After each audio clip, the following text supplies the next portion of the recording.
بسم الله الرحمن الرحيم. ازيكم حبايبي؟ عاملين ايه؟ يا رب تكونوا بخير ان شاء الله باذن الله، ويوم جديد كده ويوم سعيد عليكم ويجعل ايامكم كلها سعيده يا رب. يوم جديد كده وروتين جديد ان شاء الله باذن الله يعجبكم. الروتين بقى النهارده او الفيديو بتاع النهارده بقى الحاجات الحلوه اللي كلنا بنحبها، الستات البيوت كده بنحبها، الديكورات والتجديدات والحاجات دي ان شاء الله باذن الله يعجبكم. بس اتمنى كده لو اول مره تتفرجي عليا تدوسي على كلمه اشتراك وتشرفيني وتنوريني في القناه. ان شاء الله باذن الله وتحبي القناه معانا. كنا هنا في أول اليوم، يعني أنا كنت هنا في أول اليوم لسه، وحبيت أشغل الغسالة كده زي ما انتوا شايفين، وبعد كده دخلت على المطبخ. آه، أرتب الدنيا، يعني كنت جايبة كده طبق بيض قلت أفضيه كده وأعينه مكانه. في حاجات كنت طالباها، ويعني ما كنتش متأكدة ان هي هتجيلي النهاردة، فبظروفها كده ان وانا بعمل الفيديو الحاجات جات.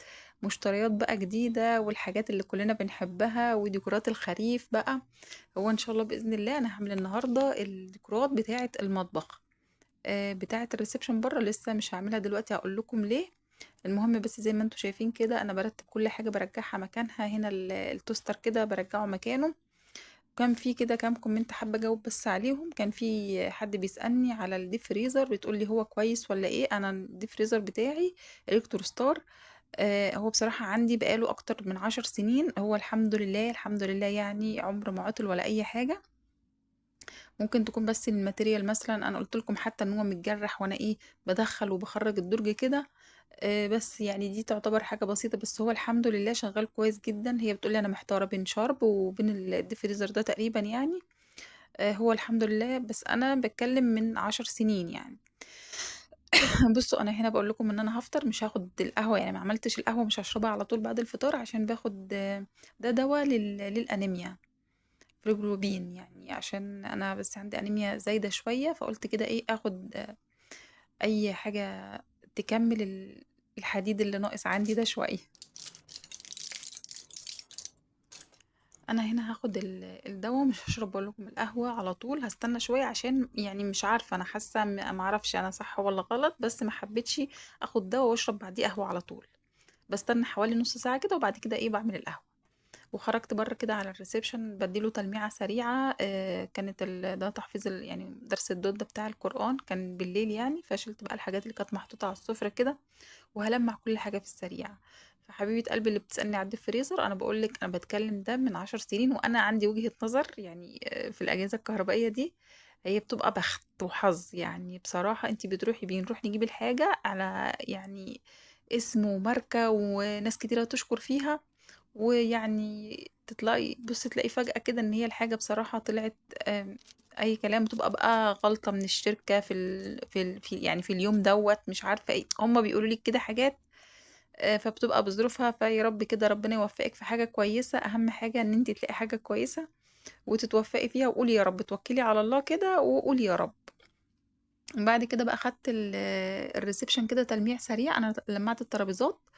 انا هنا طبعا يعني مش كنت حابه اعمله، عشان كده كده اللي بتساعدني هتيجي كمان يومين ولا حاجه يعني، فقلت انا هديله تلميعه كده في السريع. وبعد كده يعني هشوف هعمل ايه وكده. المهم بقى خلصت ودخلت، قلت بقى اعمل القهوه، كنت خلصت وكده، وفي غسيل لميته ومش عارفه ايه، وقلت اعمل القهوه. جالي بقى تليفون ان الشحن جاي يعني. آه، خدت بقى ازازة اللبن كده، هما كانوا فتحوا كيس اللبن البنات تقريبا فمش فضوه. كنت غسلاها، ولما بغسلها بحطها فوق كده، وخدتها بقى ايه فضيت اللبن وهعمل القهوة بتاعتي. فالتليفون جالي، لقيت في اوردر جايلي. طبعا انا نزلت لكم حتى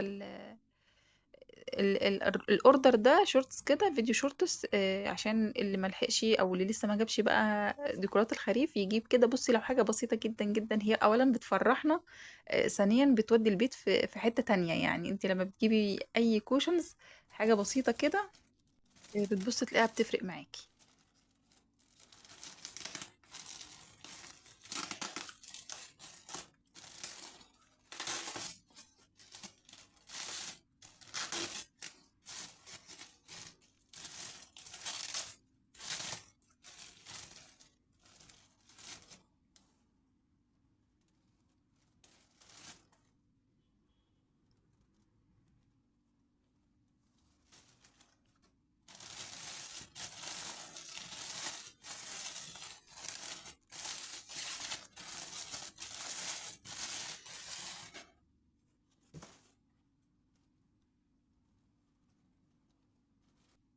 حبيت افتح الاوردر معاكم كده زي ما انتم شايفين واوريكم الحاجه بتاعته، وانا قلت لكم اسمها البيج اللي انا جايباها منها اسمها هدير الشاذلي. طبعا هي حلوه وحاجتها جميله جدا بصراحه.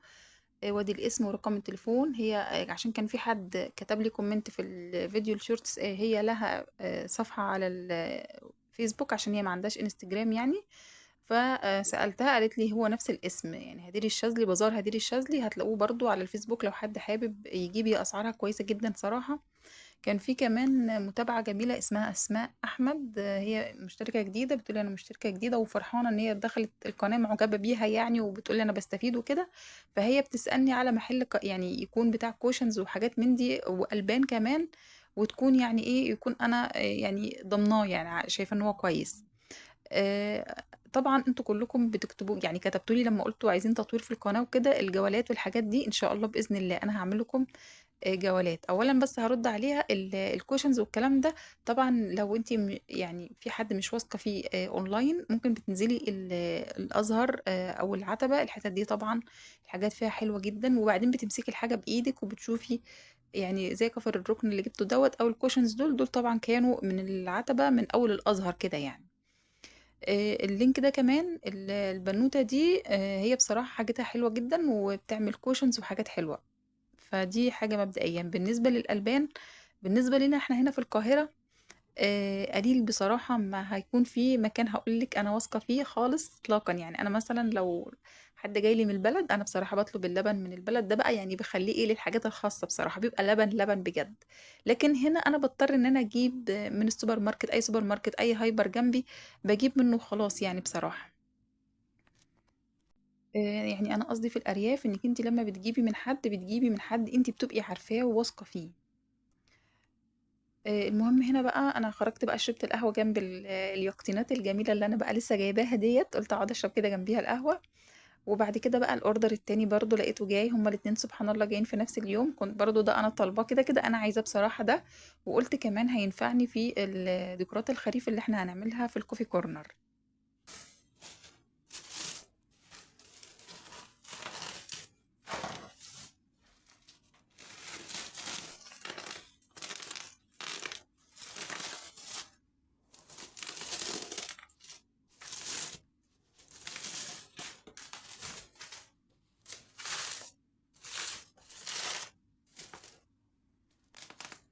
بصوا حبيت اسيب لكم كمان وانا بفكه من التغليف بتاعه، بجد مغلفه كويس جدا عشان هو يستاهل، عشان هو الماتيريال بتاعته حلوه، الدهان بتاعه دي حاجات يدويه، دي مش حاجات مثلا مصانع، هم لا عندهم الورش. حتى انا اتواصلت معاه وقلت له يعني في حاجات اسعارها اقل، قال لي بصي دي حاجات احنا بنعملها يدويه، قال لي احنا بنوزع اصلا للنزهه، انت كده واخده بسعر جمله. فبجد الماتيريال بتاعته حلوه جدا. هو البيج بتاعته اسمها طلبه، على برضو على الانستجرام. فعندهم كمان اشكال تانية، وانا حبيت الشكل ده، هو مش منتشر بقى، مش زي بيت المجات المجات اللي طالع ده. لو عايزين تاخدوها سكرين شوت، ده البيج بتاعته. فهو مش زي الاشكال المعتادة يعني، ده شكل جديد كده فحبيته كمان يعني. فبصراحة كان جميل وعجبني، والماتريال تحفة وتقيل كده، مش حاجة يعني هتلاقيها مثلا بتتخلع منك بعد حاجة بسيطة بعد كام شهر او كده. لا بصراحة الماتريال بتاعته تحفة جدا جدا ما شاء الله، يعني جميل جدا. وبقول لكم عنده اشكال تانية، اشكال برضو جميلة جدا، وهو كمان عامل لها يعني تصميمات، وعامل لها ازاي تحطيها تستغليها ازاي، يعني غير ان انت تحطيها مثلا في الكوفي كورنر وتعمليها بيت مجات. لا فيها هتلاقيه عامل هو افكار كده بصراحة جميلة عجبتني كمان. طبعا بقى ما دام هنحط حاجة جديدة، فقلنا ايه ندي تلميعة كده. كده كده انا الرخام برضو كنت غسلاه من قريب، فانا لمعت بس بالملمع ده اللي هو منظف وملمع، وعملت بالفوطة كده الرخام. يعني هو مش في حاجة، وكده كده المطبخ نضيف. انا طبعا ما حبيتش اعمل بره الديكورات بتاعة الريسبشن دلوقتي. ليه؟ عشان زي ما بقول لكم اللي هتساعدني يعني هتيجي تنظف لي الشقة هتيجي مثلا كمان يومين، فانا قلت استنى بقى، ما انا مش هينفع احط بصراحة ما حبيتش ان انا احط بره الا لما انضف بره تنظيف تام يعني، وبعد كده هنحطهم مع بعض برضو. ديكورات الخريف بقى بره برضو تابعوا كده، عشان ان شاء الله باذن الله تبقوا تشوفوا الفيديو وانا بحط ديكورات الخريف، ان شاء الله هيعجبكم، وهقول لكم برضو على افكار وحاجات كده سهلة وبسيطة، وهتشوفوا انا عملت ايه.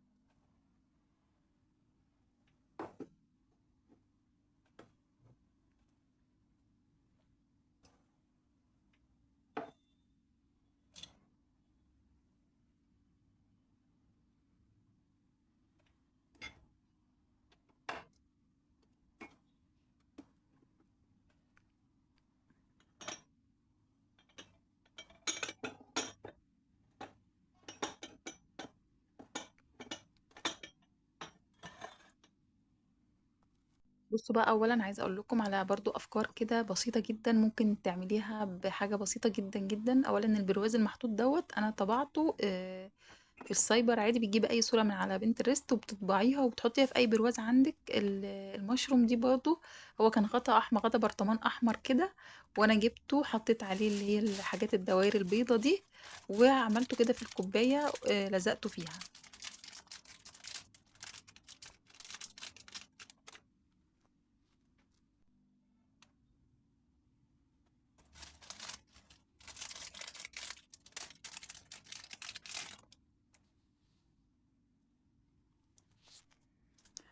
بصوا بقى الزبدة الصغننة دي انا برضو كنت جايباها، كنت ماشية في يوم يعني في عباس كده ولقيت حد قاعد بيها بيبيعها، بصراحة عجبتني جدا جدا. انا جبتها انا يعني الواحد كان ب5 جنيه، فطبعا كانت يعني سعرها فظيع. هي بصراحة جميلة وفيها كمان مغناطيس يعني ممكن تحط على التلاجات والحاجات دي، فعجبتني. وجبتها ده شمع برضو كنت جايباه من محل تقريبا اسمه فتكات في عباس العقاد، برضو دول كانوا ب22 ونص التلاتة دول مع بعض. عجبوني عشان فيهم لون اورنج يعني. والشجرة دي برضو كانت من محل كده جنب مومنتو، اسمه بنص التمن. دي كانت ب40 جنيه، اللي هي لونها اورنج دي اللي لونها برتقالي دي كانت ب40 جنيه.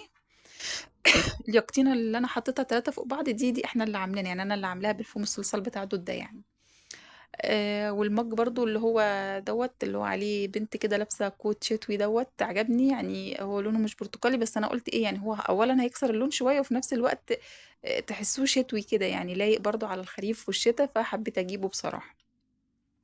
انا هنا بقى كنت بعمل كده ايه، بحاول ان انا يعني اظبط الدنيا، اشوف هحط ايه هشيل ايه. نشوف هنحط ايه الشكل اللي هيبقى احلى في الاخر يعني. طبعا في حاجات انا بصوا جايباها من اللي هو مومنتو اللي في عباس العقاد، يعني الكوستر ده جايباه من عنده. انا الحاجات دي بصراحة اشتريتها من قبل ما تكتبوا لي الكومنتات اللي انتوا كتبتوها لي ان انتوا تبقوا معايا في الجولات او في الاماكن اللي بنزل اشتري منها. وان شاء الله باذن الله خلاص انا بعد كده ان شاء الله هتبقوا معايا وهصور. انا الفكرة انا ليه مش بصور وانا نازلة؟ عشان القناة طبعا لسه صغيرة، فانا ببقى مرتبكة جدا، ببقى يعني ببقى مش واخدة راحتي كده وانا بصور. بس ما دام طلبتم ان شاء الله باذن الله خلاص هعمل اللي انتوا عايزينه ده. بصوا انا هنا كنت بجرب بالصنعة الصينية ولا الكوستر. بس انا الصينية ما حبيتهاش بصراحة. هتشوفوا بقى انا هعمل ايه. المهم في كومنت برضو حابة اقوله واشكر اللي كتبته، اسمها ندى سليمان، جميلة كاتبالي يعني برضو من ضمن الاقتراحات ان انا يعني برضو ننزل فلوجات وكلام من ده، ولو انا خارجة مثلا رايحة النادي مع البنات وكده. بتقولي عشان الفانزات بتوعك بيحبوا الحاجات دي، فحاضر من عينيا، ربنا يخليكي كلامك جميل والله. هي كمان كاتبالي ان شاء الله القناة تكبر بينا يا رب كده، اللهم امين. بشكرك جدا جدا على كلامك الجميل، وبشكركم على الدعم دوت، وان انتوا بتتمنوا الخير ليا. فربنا ان شاء الله باذن الله يكرمكم انتوا كمان باللي نفسكم فيه، ما دامكم بتتمنوا الخير من جواكم لغيركم، فان شاء الله باذن الله انتوا كمان ربنا هيكرمكم باللي نفسكم فيه. البرواز دوت برضو اللي هو ورا المجات الاورنج دي، انا طبعا برضو اقول لكم طبعت الصور دي وحطيته كده، كان برواز عندي وقمت حاطه الصوره. يعني ممكن حاجات بسيطه جدا، تريكات بسيطه هتعمليها وتفرق معاكي. هنا دي الفوط برضو اللي انا جبتها بقى من الهايبر اللي جنبي، اللي هو اسمه المحلاوي اللي انا قلت لكم عليه، وكنتوا معايا في اليوم ده كنت بصور بقى وانتوا معايا. خدنا كده مقطع بسيط هناك. انا جبتها ما لقيتش بقى برضو، يعني انا بصراحة مش لاقيه حاجة جنبي هنا اللي هي شكل اليقطين بالظبط، سواء بورسلين او فوط. فحاولت ان انا اجيب حاجات قريبة من كده، يعني زي الحلة اللي محطوطة هناك دي. انا حاولت اجيب حاجة لونها اورنج بقى. يعني حاولت ان انا اجيب حاجة الالوان حتى ماشية. فاللي كان جنبي بصراحة كان متاح معايا.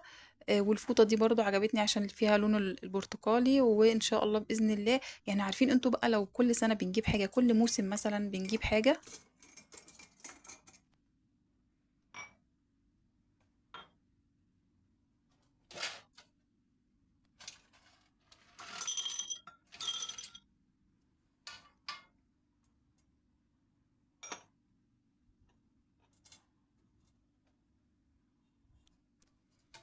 زي ما انتوا شايفين انا حطيت اللي هو اللوز ده حطيته في الحلة دي. آه، هنا برضو دي نفس الفكرة، الستيكر برضو اللي انا طبعته هنا بقول لكم برضو احنا ممكن نجيبه وبتقطعي، يعني بتطبعي صورة كبيرة وتقطعي بقى على حسب ما انت عاملاها اوراق شجر، عاملاها اشكال يقطين زي ما تحبي، وبتلزقيه على الكوبايات او المجات زي ما تحبي، برضو بيبقى حلو جدا ومش بيتأثر بالمية ولا حاجة يعني. فدي فكرة يعني دي أفكار برضه أنا حبيت أقولها لكم عشان لو أنتم حابين تعملوا، باقول لكم حاجات بسيطة جدًا والله بتفرق معانا إحنا كستات بيوت طبعًا. الحاجات البسيطة دي بتفرق معانا، أنا باحب الديكورات جدًا، والحاجات دي بتفرق معانا في النفسية كده، وتبُصّي تلاقي الشكل كده جميل قدّام منِّك، تبقي مبسوطة وأنتِ داخلة المطبخ بقى، وأنتِ قاعدة مثلًا في المكان اللي أنتِ فيه. لو حاجات بسيطة جدًا، لو كل سنة هنجيب حاجة، كل موسم داخل علينا هنجيب حاجة بسيطة جدًا، هتبُصّي تلاقي عندِك كميات بعد كده، وهتبقى حلوة معاكِ. زي ما أنتم شايفين أنا حطيت هنا، أنا باصور لكم بقى من قريب، أنا لسه في حاجات هاحطها. أنا جبت كمان عارفين المجات دي بتاعة زمان، يعني تلاقوها اللي هي بتاعة الشوربة دي، حطيت 2 كده هنا، برضه لايق مع الجو، يعني هي لايق مع جو الخريف. جيت على الجزء التاني دوّة اللي هو بقى فيه العياشة اللي هو جنب البوتاجاز، زي ما أنتم شايفين برضه كده لمّعته عشان برضه هاحط له شوية حاجات بسيطة جدًا كده. يعني شدّيت كده العياشة وبرضه بالمّع من تحتيها كده تلميعات سريعة. هي الدنيا الحمد لله تمام نضيفة يعني. بس كده هالمّعهم كده وألمّع كمان الراديو المحطوط فوق دوّة، وهنشوف مع بعض كده هاحط هنا إيه. في كوستر برضه كده كنت جايباه برضه من مومنتو حلو أوي، بُصّوا ده جميل، حلو أوي للمطابخ كمان، هو من تحت عارفين اللي هو الضهر بتاعه اللي هو الدوتس ده، برضه جميل أوي، ده تقريبًا كان ب40 جنيه أو ب45 حاجة زي كده يعني. وكان عندي بقى التفاحة دي كده طبعًا لونها أحمر، الأحمر كمان بيليق كمان في ديكورات الخريف. والطاجن اللي لونه زيتي دوّة حطيته كده، حطيت فيه السكينة اللي هي بتاعة الساندوتشات لمّا باحط جبنة أو كده، وهاحط فيه هاحط الحاجات اللي هي الخشب دي برضه ديكورات كده بتنتمي للخريف والشتا والأجواء الحلوة دي بصراحة بتليق يعني. حطيت واحدة وشِلت كده بقى هنا الفوطة دي، وهنحط بقى هنا فوطة تانية برضه، خدت بقى التانية اللي هي جاية مع الفوطة اللي هي على أورنج، والحمد لله يعني إن هي جاية دي على أحمر كده شوية، تحسّوها برجندي كده نبيتي، فلايقة برضه يعني في الرُكن ده، حطيتها هنا كده زي ما أنتم شايفين بالشكل ده، بقت ماشية مع التفاحة. والطاجن اللي هو الزيتي ده برضه لايق مع التفاحة، ورق الشجر الأخضر بتاعها، والورق اللي هو الأخضر اللي في الكوستر كمان، فلايقين مع بعض كده يعني. أنا عايزة برضه رأيكم كده، إن شاء الله بإذن الله هاستنى الآراء بتاعتكم. وحطيت كده الشمعة دي، حبيت أحطها كمان في حاجة كده علشان لو حبيت أولعها ما تنزلش على الكوستر أو على أي حاجة يعني. يعني رتبتها كده على قد ما بقدر يعني بحيث إن الشكل يكون برضو مريح ليا وعاجبني. هنا دي برضو المجات اهيت، بقول لكم دي الاستيكرات برضو اللي أنا كنت عاملاها. أنا هنا حطيت على المج ده كده يعني يعني لون أحمر بقى، يبقى إيه لايق كده مع الجنب الأحمر يعني. زي ما انتوا شايفين كده، ده هنا الكورنر ده كده، يعني حاجة بسيطة. طبعا أنا وقفتي دايما بتبقى هنا في الأكل بقى والكلام ده، فما حبيتش أكتر حاجات هنا. أنا باحب أجيب بصراحة الحاجات العملية، ديكور وعملي في نفس الوقت. فمثلًا الحلة الأورنج اللي أنتم شفتوها اللي هي البايركس دي، يعني أنا هاستغلها إن أنا هاحط فيها حاجات بتبقى مثلًا في الcoffee corner، يعني حتى لو هاحط فيها أكياس نسكافيه مثلًا، تحطي فيها أي حاجة. بونبوني مثلًا بتحطي أنتِ حاجات في الcoffee corner زي كده. فأنا باحب أجيب الحاجة العملية والديكور برضه. جيت هنا على الجزء ده، ده الناحية التانية من البوتاجاز، قُلت بقى أستغل الstand ده كده برضه. خدته كده وحطيته هنا وهاحط عليه جيت أحط هنا اللي هو برضه دوّة اللي كنت حاطة عليه برطمانات الملح، ما جاش يعني، قُلت خلاص أنا هاشيله من هنا. حطيت البرطمانات الملح والملح بكمون كده زي ما هي، وحطيت بقى اللي هو الشيف ده كده واللي أنا حاطة فيها المعالق الخشب دي هنا، وحطيت كده اللي هو الكوستر الخوص ده، بس هو تحسوه مش باين ورا، فأنا هاشيله بعد كده هاحطه فوق يعني. وحطيت اللي هو السبت برضه الخوص ده كده، تحسه يعني برضه لايق كده، والأجواء دي يعني الأيام دي بتحس الحاجات دي طالعة موضة أوي كمان يعني، سواء صيف أو شتا، الحاجات اللي هي البوهيمي دي. جبت بقى الفوط دي كده زي ما انتوا شايفين، يعني برضه لونها ماشي مع الخريف. أنا الفوط دي أصلا بستخدمها وأنا بعمل سندوتشات، وأنا بعمل أي حاجة بحب أفرش فوطة كده زي ما بقول لكم، عشان لو في أي حاجة وقعت فتفوتة حاجة تبقى واقعة على الفوطة. حطيت واحدة كده بالمنظر ده كده، وحطيت التانية هنا كده زي ما انتوا شايفين كده. حاجات برضو اللي انا شلتها بقى يعني اللي بتبقى زيادة، مثلا في عندي ضرفة كده بحط فيها اللي هي الديكورات بقى اللي هي بتاعت المواسم دي اللي بنبدل فيها ان شاء الله بإذن الله، عايزين نبقى نرتبها مع بعض في يوم. وحطيت هنا الكوستر دوت، وحطيت كمان بقى شلت الفوطة دي وحطيت الفوطة دي كده بقى ايه، بقى لايقة اكتر طبعا يعني. فالضرفة دي اللي بيبقى فيها الديكورات، أنا بقى حطيت دلوقتي الحاجات اللي هي كانت زيادة كده حطيتها كده في الضرفة دلوقتي، وإن شاء الله بإذن الله عايزين نبقى نرتبها في يوم مع بعض. حبيت بقى أوريكم الشكل النهائي. بصوا ده كده، ولسه يعني كان في مجات في الغسالة بصراحة، كانت غسالة الأطباق شغالة عليهم، وبعد ما خلصت، هي كانت خلصت، شلتهم حطيتهم، هتشوفوهم برضه هوريها لكم كده في الآخر، كان شكلها برضه حلو ولايقة يعني. ده هنا الجزء ده، وده الجزء التاني. يعني ان شاء الله هستنى بقى الكومنتات بتاعتكم وتقولوا لي رأيكم، يعني حاجات بسيطة بقى على قدي، بس زي ما بقول لكم لو حاجة بسيطة بتفرحنا وبتفرق معانا، يعني بتفرق بقى من وقفتنا في المطبخ كده، تبقي داخلة مبسوطة. اي حاجة لو بسيطة برضو بتفرق معانا. هنا بقى حطيت المجات دي زي ما بقول لكم اهيت، يعني اللي هو ده، تحسهم على بيش كده، على بني يعني، فلايقين كمان على الجو هنا بصراحة. يا رب يكون الفيديو عجبكم وتكونوا استفدتوا كده وخدتوا افكار. هنا بقى حاطه الشمعه، هنا دي اللي هو الحاجات الصغننه الجميله اللي زبيتها دي، بقول لكم يعني بصراحه عاجبني جدا يعني. بصوا حاجه بسيطه خالص يعني، مش كلفتنا حاجه بس بتفرق في الشكل. والمشروم دوت انا بقول لكم انا اللي عاملاه، يعني كان غطا برطمان احمر كده، فانا جبت اللي هو البتاع الابيض ده، حاجه كده كانت عندي بصراحه من التشطيبات، حاجة زي جبس كده، هي مش جبس يعني، أو زي معجون، فكورتها كده ونشفت ولزقتها على الغطا ده، بقت أكنه المشروم بالظبط يعني. وولعت بقى الشمعة كده، قلت بقى ايه نعمل الأجواء كده بتاعتنا كده عشان نبين الكلام ده على نفسنا. كان بصراحة المنظر جميل، وعايزة أقول لكم البنات لما دخلوا وشافوا يعني كل اللي يدخل يعجب جدا جدا بالكوفي كورنر هنا، المنظر كان يعجبه جدا.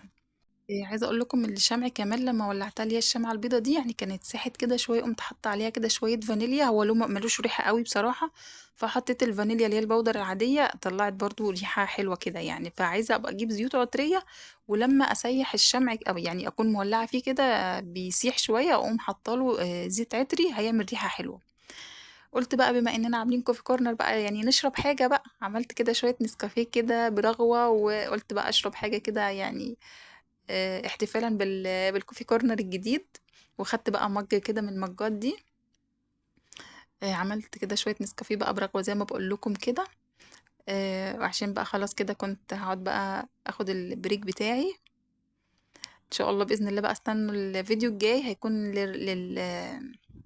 للديكورات بقى بتاعة الريسبشن بره، ديكورات الخريف برضو، ويا رب كده يعجبكم، ويا رب الفيديو هنا النهارده يكون عجبكم كده.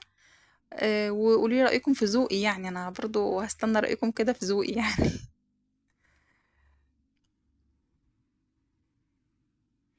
عملت كده بقى رغوة بالبني ورغوة بالأبيض، فكان شكلهم حلو. بس كده بقى أقول لكم مع السلامة إن شاء الله بإذن الله، استنوني بقى روتينات جديدة وفلوجات جديدة كده إن شاء الله بإذن الله. وأقول لكم مع السلامة إن شاء الله، لو نزلت النزهة قريب يا رب كده، عشان هي صاحبتي اللي بتاخدني معاها بصراحة، يعني ربنا يخليها لي يا رب. وإن شاء الله بإذن الله هصور معاكم. مع السلامة.